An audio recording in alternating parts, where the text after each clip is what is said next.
আজ আমরা ত্রিভুজ ও বৃত্তের ক্ষেত্রফল পরিসীমা নিয়ে আলোচনা করব। প্রথমে আমরা আসছি সমকোণী ত্রিভুজ। সমকোণী ত্রিভুজের ক্ষেত্রফল সমান হাফ ইন্টু ভূমি ইন্টু উচ্চতা। এবিসি ত্রিভুজের এবি হচ্ছে উচ্চতা এবং বিসি হচ্ছে ভূমি। এরপর আমরা আসছি সমবাহু ত্রিভুজ।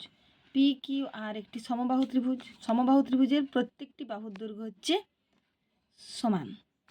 সমবাহু ত্রিভুজের উচ্চতা সমান √3/2 ইন্টু বাহুর দৈর্ঘ্য। ক্ষেত্রফল √3/4 ইন্টু বাহুর দৈর্ঘ্যের হোল স্কয়ার। এরপর আমরা আসছি সমদ্বিবাহু ত্রিভুজ। সমদ্বিবাহু ত্রিভুজের যে কোনো দুটি বাহুর দৈর্ঘ্য সমান। তো এম এন ও একটি সমদ্বিবাহু ত্রিভুজ, যার এম এন এবং এম ও সমান আর এনও হচ্ছে ভূমি। সমদ্বিবাহু ত্রিভুজের ক্ষেত্রফল সমান হাফ ইন্টু ভূমি ইন্টু √, একটা জিনিস দেখাই, হাফ ইন্টু ভূমি ইন্টু উচ্চতা। তাহলে এক্ষেত্রে উচ্চতা সমান √, সমান বাহুদ্বয়ের যে কোনো একটির স্কয়ার মাইনাস ভূমির অর্ধেকের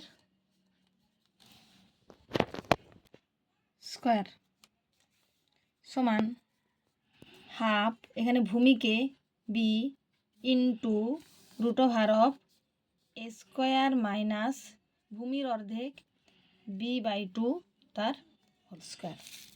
এরপর আমরা আসছি বিষমবাহু ত্রিভুজ। বিষমবাহু ত্রিভুজের প্রত্যেকটি বাহুর দৈর্ঘ্য হচ্ছে আলাদা আলাদা।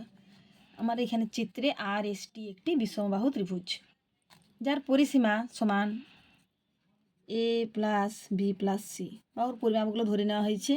RS A, ST B এবং RT হচ্ছে C। অর্ধ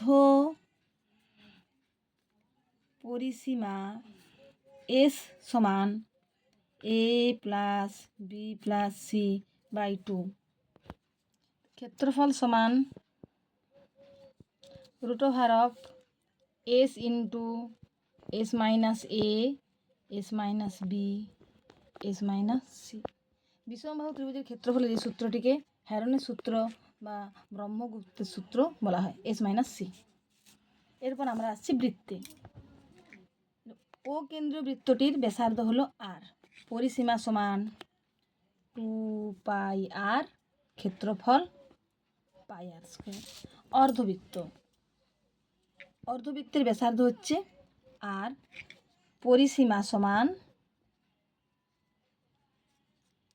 এই বৃত্তচাপের দৈর্ঘ্য হচ্ছে πr, আর এখানে r + r সমান 2r। শুধু যদি বৃত্তচাপটির দৈর্ঘ্য মাপতে হতো তাহলে πr ধরলেই হতো এখানে।